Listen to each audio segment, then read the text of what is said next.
life will forever be my favorite because it was the turning point in my life where I made the decision to live or die. And that's where the movement began with me and my fans. And when I put the record out, 4 million people responded and said, wow, Mary, we're going through the same thing too. And that's why the album is so important to me. Mary J. Blige, the queen of R&B, the queen of hip hop and soul. How are you doing today? I'm great. How are you? Doing sensational. I'm glad to be here with you to talk about these two movies, Real Love and The Strength of a Woman. Mary J. Blige. I'm so excited to bring you an exclusive event featuring 2 new Lifetime original movies. 42 Apple, take 1. Inspired by my music. How did this movie come together? Did you hit Lifetime or I have this banger idea? Well, it was a team effort. My team and I, it was something that we thought about a long time ago that's just starting to materialize now. I never thought about making my songs into movies, but when it came to my mind, I was like, wow, why not? Yeah, and so you just mentioned this, the 2 movies are based off 2 songs of yours. Why did you choose Real Love and Strength of a Woman as the inspiration for these 2 movies? Because Real Love is something that I have been searching for all my life. And that's basically what the movie is about, this really strong young woman who is in search for love, real love. You're my everything. I love you, Ken. And she finds it in herself in the end. And that's basically where I found it at for myself in the end. And then once you find that self-love, then you become a stronger woman. What is there to talk about? You caught him red-handed. He's still my husband, Terry. You don't have to remind me, Ken. He's the one that forgot. I have to hear him out, and it's only fair to him. What about you? What's fair to you? I'm not a quitter. It's not quitting, Ken. It's respecting yourself enough to not let someone mistreat you. And that's where the strength of a woman comes in at, that particular song, because you can love yourself and that makes you strong. That makes you strong for everybody else. That makes you strong for yourself first. Speaking of your discography and some of your, one of your favorite songs, what are some of the favorite songs that you have that you perform? This has to be part of the set list. My life will forever be my favorite because it was the turning point in my life where I made the decision to live or die. Because on the My Life album, I just was super suicidal. I didn't know where I was coming or going. And that's where I made the decision. And that's where the movement began with me and my fans. I was nervous about, putting the album out, but I knew I needed to say something, I needed to get that stuff off my chest and that feeling out of my body. And when I put the record out, 4 million people responded and said, wow, Mary, we're going through the same thing too. That was the turning point of my life where I chose life.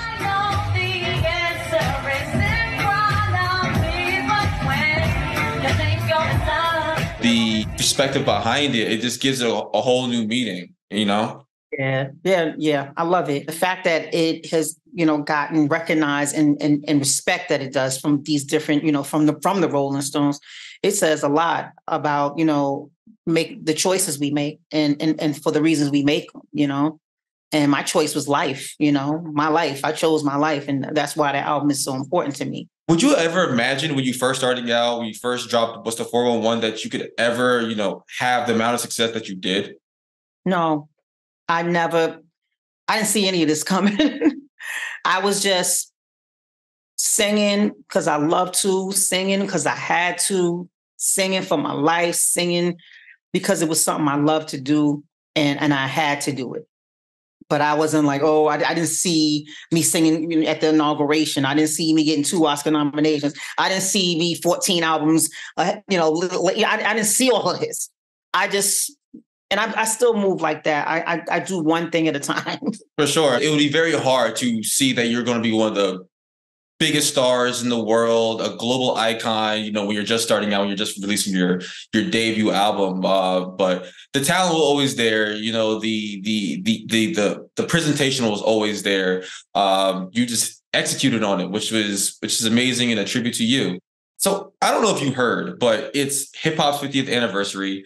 And as the queen of hip hop soul, how crazy is it that hip hop has really just grown and how far it's just really come? It's amazing because hip hop stays strong.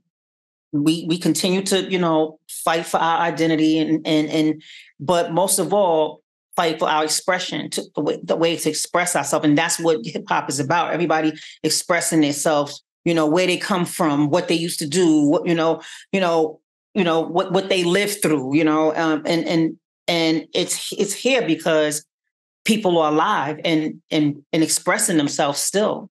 But man, because of Run DMC and Rakim and KRS-One and the Wu-Tang Clan and Big Daddy Kane and, just every Biggie and Jay and Pac and everybody stood strong in their ability to express themselves. And that's why we're still here, because everybody did that. Sure enough, true.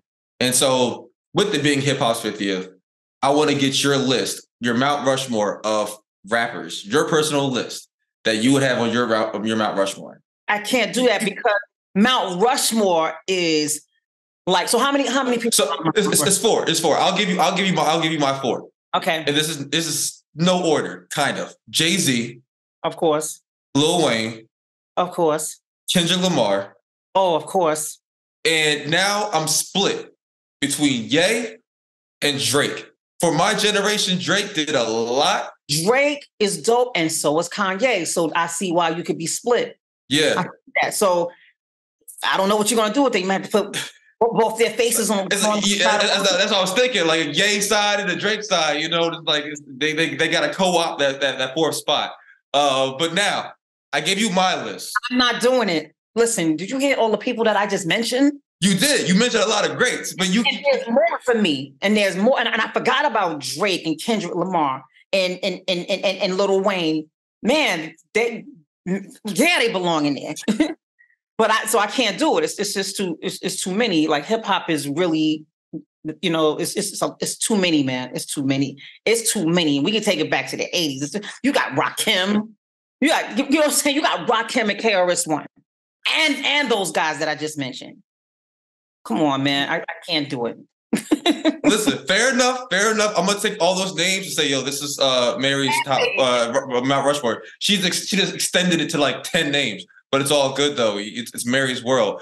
So when you're looking at the state of hip hop music and really Black music and as a whole, what really has you most excited about the future of Black music? There's a lot of great Black music out there from new generations, and still from our generation making great music. So the future looks great for R&B. I mean, it really does. And I think, you said it perfectly. There's just so much music out there to discover, and so many artists are doing so many new things. I want to get your, last question. I want to get, what does the future hold for Mary J. Blige? Man, the future for Mary J. Blige, so many things. I have this production company, Blue Butterfly. So I'll probably be doing more production. I may even take a director's hat, at some point. I'm definitely going to continue to do some more acting. My entrepreneurship game is crazy. I have wine, I have clothes, I have all kind of stuff coming. But my wine is here. You got to taste that. And more singing. Another tour coming, probably the last one. For a while. I mean, you're always on the move. You're always doing new stuff, and so the future is looking bright. It's looking bright for Mary J. And it's unfortunate all the time that we have today. Thank you for hanging out with me, and you gotta send me that bottle of wine, okay? Because you hyped it up now. You got it. It's done. Done deal. Thank you, Mary. Take care. All right, take care. Mary J. Blige. I'm so excited to bring you an exclusive event featuring 2 new Lifetime original movies. 42 Apple, take 1. Inspired by my music. When I wrote Real Love and Strength of a Woman, I was searching for love in people and couldn't find it. I finally found it in myself. I think the song resonates because everyone is searching. As executive producer of these movies, I've been able to develop these songs into love stories with my music as the backdrop. Real Love is about a HBCU freshman, Kendra. I relate to Kendra. She's strong-willed, talented, determined. Chase after passion, not security. The follow-up of that is Strength of a Woman. I really missed you. Don't say that. I'm her husband. I fell in love with storytelling when I was a little girl. A good love story is the journey. That's the core. Everyone has a story, period. It was a dream come true to make my songs into movies. Real Love and Strength of a Woman will premiere this June on Lifetime. I hope you enjoy.